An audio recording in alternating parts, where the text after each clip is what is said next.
گریه های بی وقفه برای تصویر گریه نکن بدای سرت بشم من.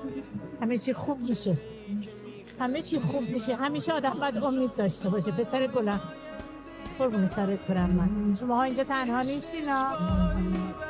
من عرفان هستم و به جرم خواستن یک زندگی نرمال و رسیدن به آزادی که حق هر انسان است به دست جنایتکاری مثل جمهوری اسلامی با شلیک گلوله در چشمم نابینا شدم.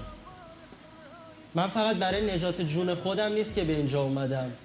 من اومدم تا صدای همه بی صداها باشم، صدای مهسا، نیکا، سارینا، کیان و هزاران هزار انسان آزاده خواهی که همه تنها ما که می‌داریم شخص اول ایران رو متهم میکنم، یعنی شخص اول ایران، رهبر ایران، کسی بودش که دستور